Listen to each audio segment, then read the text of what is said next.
இந்த பையனுக்கு அவங்க அப்பா சுத்தமா பிடிக்கவே பிடிக்காது. ஏன்னா அவங்க ஒரு ஏழை. அவங்க அப்பா பயங்கரமா வேலை பார்ப்பாரு. கூலி வேலை நிறைய பார்ப்பாரு. ஆனா சம்பாதிக்கிற பாதி காசு தான் குடும்பத்துக்காக செலவு பண்ணுவாரு. மீதி காசு அவர் என்னதான் பண்ணுவாருன்னு அந்த பையனுக்கு தெரியவே தெரியாது. அடிக்கடி ஜோக்கர் வேஷம் போட்டு டான்ஸ்ல ஆடுவாரு. அதை பார்த்து இவன் சிரிப்பான். அந்த பையனுக்கு செலவுக்குன்னு கொஞ்சம் காசையும் கொடுப்பாரு. ஆனா அதே காசை சேர்த்து வைக்கணும்னு சொல்லி வாங்கி வச்சுக்கோரு. அப்போ அந்த பையன் கேட்கறேன், அப்பா நம்ம ஏன்பா பணக்காரங்களா இல்ல அப்படின்னு சொல்லிட்டு. அதுக்கு அந்த அப்பா சொல்றாரு, நம்ம ஏன்டா பணக்காரங்க இல்லன்னு சொல்றேன், நம்ம பணக்காரங்க தான்டா அப்படின்னு. அந்த அப்பா என்ன சொல்றாருன்னா, ரிச்னஸ் அப்படிங்கிறது வந்து நம்ம எவ்வளவு வச்சிருக்கோம் அப்படிங்கிறதுல இல்ல, நம்ம எவ்வளவு கொடுக்குறோம் அப்படிங்கிறதுல இருக்குன்னு சொல்றாரு. பா செம லைன்ல. கொஞ்சம் வருஷம் போது அந்த பையன் அவங்க அப்பா மாதிரி ஆயிடக்கூடாது, நல்லா படிக்கணும் அப்படின்னு சொல்லி படிக்க ஆரம்பிக்கிறான். நல்லா பயங்கரமா படிச்சு பெரிய இடத்துல வேலையும் கிடைக்குது. இனிமேல் நம்ம அப்பா கூட டச்ல இருந்தா நம்ம காசு எப்படியே செலவு பண்றாரு அப்படின்னு சொல்லிட்டு இவன் வெளியில வேலைக்கு போயிடுறான். அவங்க அப்பாவை அதுக்கப்புறம் அவாய்ட் பண்ண ஆரம்பிச்சாரான். வெளியில வேலைக்கு போறான். அங்க போயிட்டு அவங்க அப்பா கிட்ட அடிக்கடி போன் பேச மாட்டா, அவரே போன் பண்ணி பேசினாதான் உண்டு. ஊருக்கு எப்ப கேட்டாலும் வர முடியாது அப்படின்னு சொல்லி தட்டி கழிச்சிரும். அப்புறம் கொஞ்சம் வருஷம் கழிச்சு ஊருக்கு வரா. ஏன்னா அதுக்கப்புறம் அவங்க அப்பா இறந்துடுறாரு. வீட்டுக்கு வந்து வீட்டை நல்லா செக் பண்ணி பாக்குறான். அப்போ அவங்க கிட்ட ஒரு டாக்குமெண்ட் கிடைக்குது. அடிக்கடி டொனேஷன்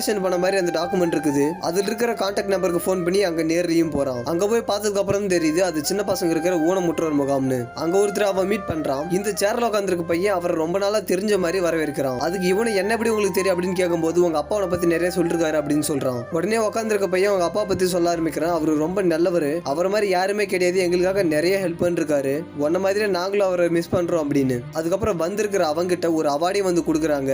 இது உங்களுக்காக தான் அப்படின்னு சொல்லிட்டு. அந்த அவார்டை பார்த்துட்டு அவன் ஷாக் ஆயிடுறான். இதுல என்ன என் பேர் எழுதி இருக்கு, நான் இது வரைக்கும் இங்க எந்த டொனேஷன் கொடுக்கலையே அப்படின்னு சொல்லிட்டு. அதுக்கு அந்த பையன் சொல்றான், இது உங்க அப்பா தான் பண்ணாங்க, அவர் பண்ண எல்லா டொனேஷனும் உன்னோட பேர்ல பண்ணதுதான் அப்படின்னு. அதுக்கப்புறம் தான் அவங்க அப்பா பத்தி அவனுக்கு புரியவே ஆரம்பிக்குது. உடனே வீட்டுக்கு போய் அவங்க அப்பா போட்டோவை கிளீன் பண்ணி தன்னோட தப்ப நினைச்சு வருத்தப்படுறான். அதுக்கப்புறம் அவங்க அப்பா மாதிரி அவனும் வேஷம் போட்டு போய் அங்க இருக்கிற பசங்களை சந்தோஷப்படுத்துறான். சரி, உங்களுக்கு வீடியோ பிடிச்ச மறக்காம வீடியோ லைக் கொடுத்துட்டு மறக்காம சேனலை சப்ஸ்கிரைப் பண்ணிக்கோங்க. தேங்க்ஸ் ஃபார் வாட்சிங்.